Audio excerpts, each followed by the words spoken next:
Welcome welcome welcome, स्वागत है आपका एक और नई वीडियो में। यूट्यूब के कमेंट्स पढ़ रहा हूँ। आप लोग मुझे कॉल भी कर सकते हो, डिस्क्रिप्शन में ईमेल और इंस्टाग्राम है। PG0812 बोल रहे हैं, बलिक भाई आप तो मॉडर्न डे ओशो बनते जा रहे हो। नहीं यार, मेरे को किसी नाम से मत जोड़ो। मैं हूँ। ओशो ओशो था, वो अपनी जगह ठीक थे, हम अपनी जगह ठीक हैं। ठीक है, हमको किसी के उससे जोड़ना नहीं चाहिए नाम। अपने आप को इतना कम नहीं समझना चाहिए कि भाई तुमको किसी और की ज़रूरत पड़े। ऐसे लोग नाम तब जोड़ते हैं जब, वैसे मैं तुम्हारा भाव समझ गया कि तुम क्या कहना चाहते हो। मेरे काम की वजह से तुम ये बोल रहे हो, पर मैं अपना नाम किसी के साथ नहीं जोड़ना चाहता। हो सकता है मैं ओशो से भी बड़ा बनूं। ओशो तक ही क्यों सोचूं मैं, समझे? हम ओशो तक क्यों सोचें भाई? लिमिटेड नहीं हो जाएगा अगर ओशो तक सोचेंगे तो। क्या पता उससे भी बड़े निकल जाए हम। ओशो तो भाई छोटा होएगा, क्या पता, क्योंकि हमारे पास टेक्नोलॉजी है, उसके पास तो उसके टाइम तक टेक्नोलॉजी काफ़ी आ गई थी। उसके लिए उसे भाषण और ये सब हमारे पास डिजिटल में अवेलेबल है। सोचो कि अगर ऐसा नहीं होता तो भी कुछ नहीं होता। सोसाइटी हमेशा आगे ही बढ़ती है फिर भी। पता है मेरा ये तो, अगर तुम ये वाली बात समझोगे ना तो तुम्हें पता चलेगा। तुम ना पिछले वालों को कभी महान नहीं बोलोगे। तुमने एक बात समझना कि हम जहाँ पे भी हैं आज तक, वो एक कॉन्टिन्यूस प्रोसेस है। और जब भी तुम ज्ञान की कोई बात बोलते हो ना कि भाई वो ज्ञानी था, उसकी वजह से ऐसा हुआ, वो नहीं होता तो ऐसा होता, भाई कुछ नहीं होता। तो भी क्योंकि हम फ्यूचर में बैठ के बात कर रहे हैं, मतलब चेंज आ चुका है उतना। अगर वो नहीं लाता तो कोई और लाता। तुम समझ रहे हो? चेंज में ही हम हैं। तो पिछले वाले की जब भी तुम बात करोगे तो ठीक है, उसने वो किया, वो उसका जरिया बना, लेकिन कोई तो जरिया बनेगा। अगर आग नहीं होती तो कोई और बनाता आग। अगर खाने के ये तरीके नहीं होते तो कोई और इजाद हो जाते तरीके। यहाँ पे कुछ और इजाद हुए, इजिप्ट में कुछ और तरीके का खाते हैं खाना, और रशिया में कई और तरीके का खाने खाते हैं खाना। इसमें क्या है? वो तो एवोल्यूशन है ना, मतलब कोई उसका जरिया बनेगा ही। कई लोग बोलते हैं ये नहीं होता ना तो आज ऐसा नहीं होता। अरे भाई, ये लॉजिकली गलत है। तुम समझ रहे हो? कोई बोलता है भाई ऐसे नहीं होता है। अगर गैलीलियो या कोई भी जिसने भी ग्रेविटी की खोज करी, अगर उसने नहीं करी होती तो कोई और करता। तभी तो हमें पता है, फ्यूचर में है ना हम तो। कैसे समझाऊं मैं, शायद तुम्हें समझा नहीं पा रहा। इसमें एक फैलेसी है जो तुम समझ नहीं पा रहे। इसलिए पिछले बार वो नहीं होता तो ऐसा नहीं होता, ऐसा हो ही नहीं सकता, क्योंकि वो हो चुका है। वो नहीं करता तो कोई और करता। हो सकता है किसी और ने ही किया हो, ये भी तो हो सकता है। मतलब ए करने वाला था, आज तुम जानते हो कि बी ने उसकी खोज करी है ना। तो बी नहीं करता तो सी करता, कोई तो करता ही। हमें इससे क्या लेना? हमें एंजॉय करना। हमारे पास जो आज पता नहीं, मैं यार कुछ भी बोल रहा हूँ, मैं समझा नहीं पा रहा। मुझे लग रहा है मेरे को कभी कभी पता चल जाता है कि मैं तो जो मेरे अंदर है ना वो शब्दों में नहीं समझा पा रहा हूँ मैं। कोई बात नहीं, होता है कभी कभी। यूजर अंडरस्कोर सैम 0101 बोल रही है, भाई एक वीडियो की फैमिली से डिटैचमेंट कैसे करें, ये अपनी स्ट्रॉन्ग बाउंड्रीज कैसे बनाएं एक ही छत के नीचे रहकर, when you are dependent on them. Independent बनो फिर। तुम्हें बाउंड्रीज नहीं बनानी। तुम बाउंड्रीज बनाने जाओगे, ये कोई रास्ता है ही नहीं। तुम ये बोल रहे हो मैं डिपेंडेंट भी रहूं और मैं बाउंड्रीज भी बना लूं, ऐसा नहीं होता। वो तुम्हें छोड़ेगा थोड़ी। भाई तुम अगर मेरी भी रोटी खाओगे और मेरे ही खिलाफ जाओगे, मैं तुम्हें छोड़ूंगा थोड़ी। तुम्हें मेरी बात माननी पड़ेगी बाबा। मैं जो रोटी खिला रहा है तुम्हें, उसके रोटी से दूर जाना है पहले तो। डिपेंडेंट नहीं रहना है कभी भी। चाहे चुपके से अपनी पावर को गेन करो या कैसे भी करो, पावर गेन करो। पावर गेन करे बिना तुम ये नहीं बोल सकते कि भाई मैं विचारों से आज़ाद रहूं, डिटैच रहूं, मोह ना होए। ऐसा नहीं होता है। तुम्हें अपना पर्पस ढूंढना पड़ेगा, तुम्हें अपना पर्पस खोजना पड़ेगा, इंडिपेंडेंट बनना पड़ेगा, स्ट्रांग बनना पड़ेगा, और अपने लक्ष्य के ऊपर आगे बढ़ना पड़ेगा। मोह और ये प्यार, हमें अटैचमेंट है, ये सब छोटे लोगों की बातें हैं। मैंने ये चीज़ कई बार बोली है ना अपने वीडियोस में, survival of the fittest. Fittest में एक इमोशनल अटैचमेंट भी आता है। तुम्हें इमोशनली भी फिट होना है, वरना तुम अगर इमोशन में सबसे पीछे रहे ना तो तुम सबसे पहले कटोगे।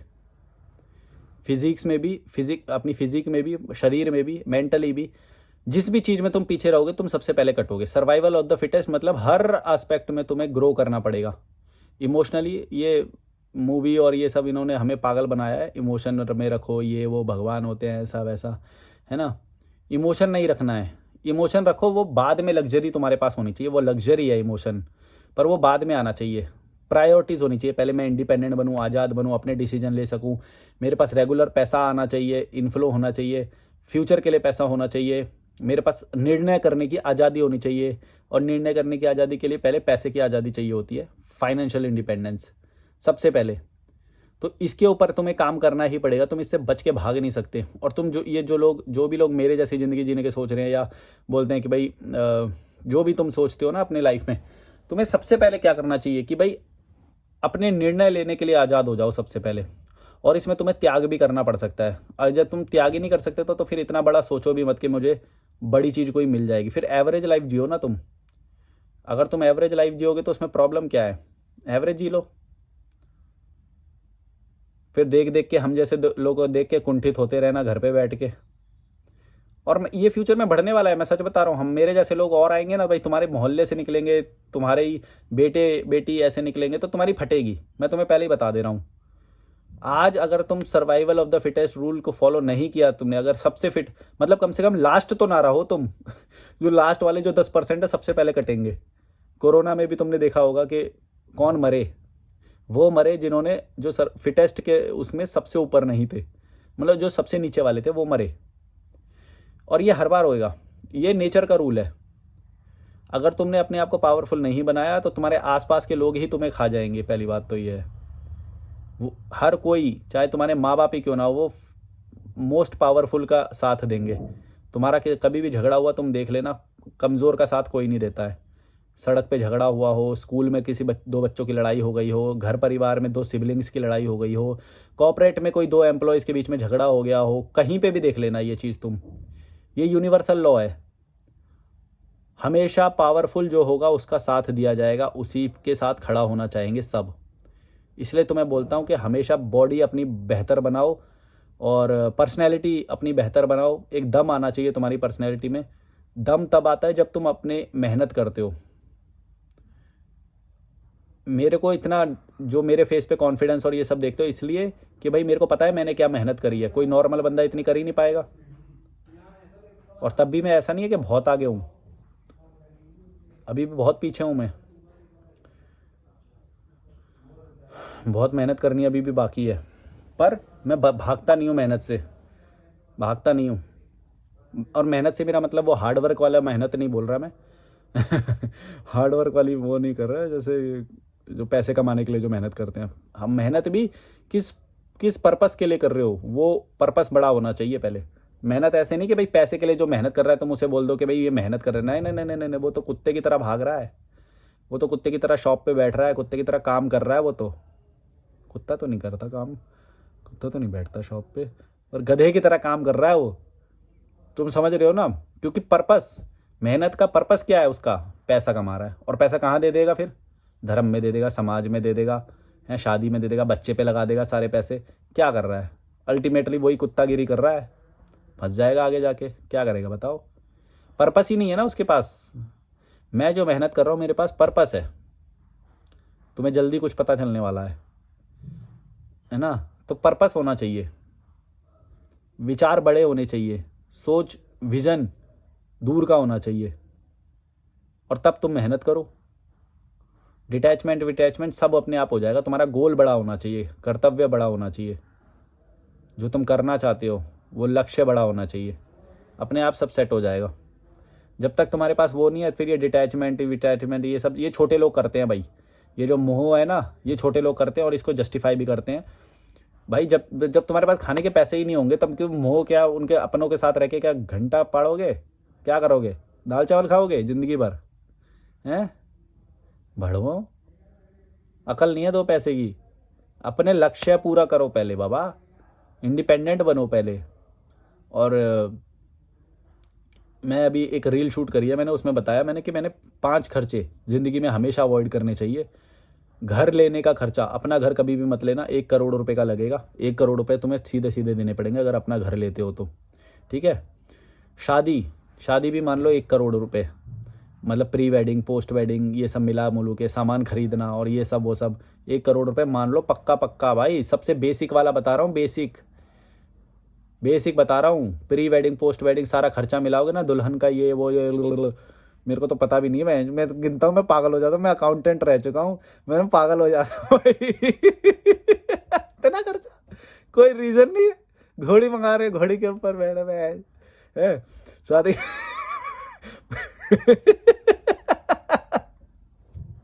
हंसी आती है मुझे भाई, हंसी आती है। यार तो कोई कैसे खर्चा कर सकता है, कोई लॉजिक नहीं है उसका। है शादी का खर्चा। फिर देखो बच्चे का खर्चा, बच्चे का भी पूरी जिंदगी में मान लो उसके ऊपर 1 करोड़ रुपए खर्चा करते हो, 3 करोड़ हो गए, 3 रीजन 3 करोड़। चौथा खर्चा सोसाइटी। जब तुम सोसाइटी में रहते हो ना, तुम्हें एक अलग से खर्चा करना पड़ता है दिखावे के लिए, या फिर अपने रिलेशंस को मेंटेन करने के लिए, त्योहार अटेंड करने पड़ते हैं, इवेंट्स अटेंड करने पड़ते हैं, है ना, दिखावा करना पड़ता है, गाड़ी लेनी पड़ती है, कुछ भी मतलब मान लो बर्थडेज को अटेंड करना पड़ता है, बर्थडेज ऑर्गेनाइज करने पड़ते हैं। इस तरह इतने सारे जो छोटे मोटे जो इवेंट होते हैं, तुम्हें पता नहीं चलता होगा, लेकिन इनमें भी बहुत खर्चा होता है भाई। इसका भी 1 करोड़ रुपए जोड़ो, 4 हो गए। पांचवा खर्चा है धर्म का खर्चा। धर्म, अपना मजहब, अपना जो रिलीजन तुम फॉलो करते हो, इसमें बहुत बड़ा खर्चा होता है। इसमें भी वही फलाने फलाने इवेंट होते हैं और वो सब, पर्ची कटा लो, ये कर लो, वो कर लो। इसमें भी करीब करीब पूरी ज़िंदगी में तुम 1 करोड़ रुपए आराम से खर्चा करते हो। 5 करोड़ रुपए वो मैंने पूरे बचा लिए। तो बोलते बहन जी क्या कैलकुलेशन करता है। कॉस्ट अकाउंटेंट भाई, कॉस्ट अकाउंटेंट। मैं पेनी पेनी काउंट कर सकता हूँ। तुम, पता नहीं तुम भड़वों को ये बात क्यों नहीं समझ में आती, तुम बहुत ज़्यादा खर्चा कर रहे हो। और जब तुम भड़वे लोग मेरे से ये सवाल करते हो ना, मैं तुम इतना कैसे ट्रैवल कर लेते हो, तुम्हारे पास कैसे करते हो, मेरे को हंसी आती है इस चीज़ पे। तुम नल्लों को ये बात पता ही नहीं है, तुम ज़्यादा खर्चा कर रहे हो, मैं थोड़ी कर रहा हूँ भाई। मैं तो 5 करोड़ रुपए सीधे सीधे बचा लिए, अभी के अभी बचाए, देखो गिनवाए तुम्हें।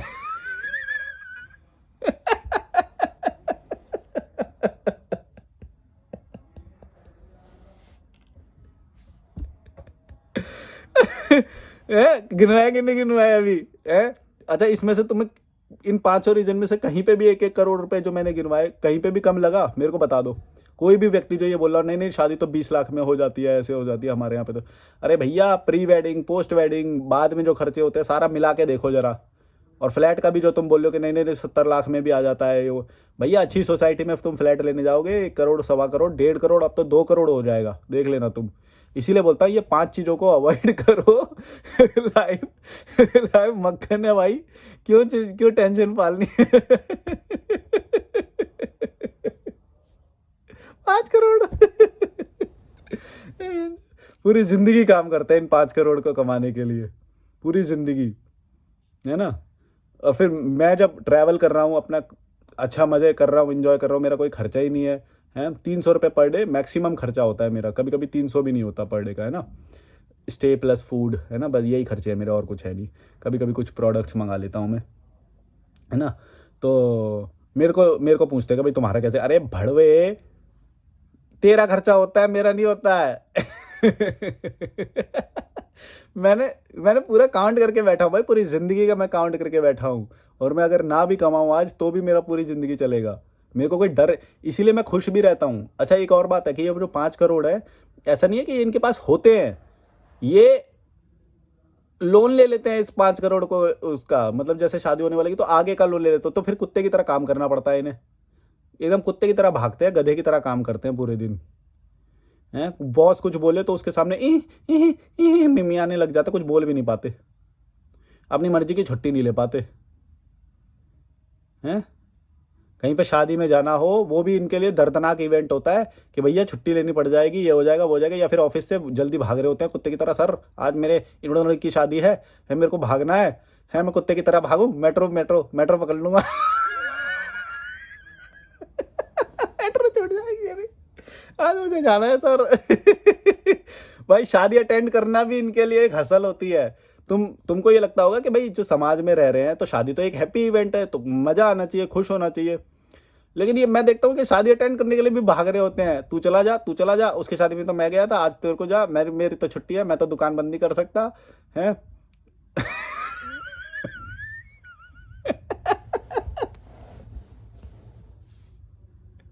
भाई।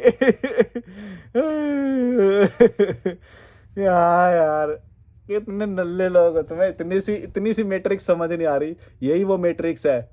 ये 5 चीजें तुमने अवॉइड कर दी ना, जिंदगी स्वर्ग है, यही है, अभी है। अभी है, मरने की भी जरूरत नहीं है तुम्हें उसके लिए। अभी के अभी स्वर्ग दिखा दूंगा, मेरी छत्र छाया में आ जाओ। सच बता रहा हूं, तुम्हें कमाने की जरूरत ही नहीं पड़ेगी बाबा, तुम्हें कमाना ही नहीं है, तुम्हें कमाना ही नहीं है। अपने लिए कमाओ, मर्जी से कमाओ, मन करे तो कमाओ, और ऊपर से डर भी नहीं लगेगा तुम्हें। अच्छा, ये 5 चीज़ों में कुछ चीज़ें ऐसी भी है जो मैंने काउंट नहीं करवाई, तो खर्चा मैंने बताया, इंश्योरेंस मैंने तुम्हें काउंट भी नहीं करवाया।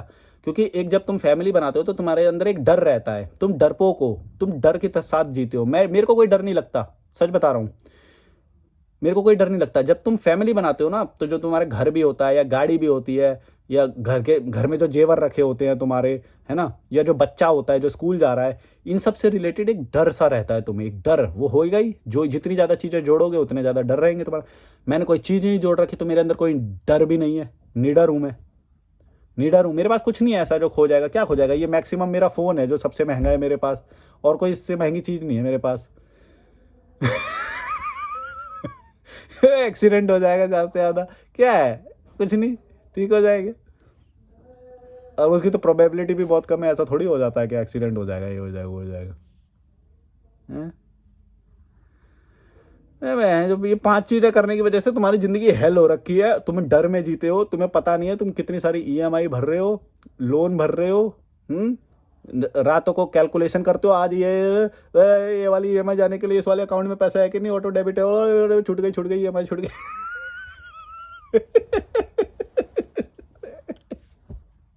कुत्ते जैसी जिंदगी जीते, पैंच बड़ोए,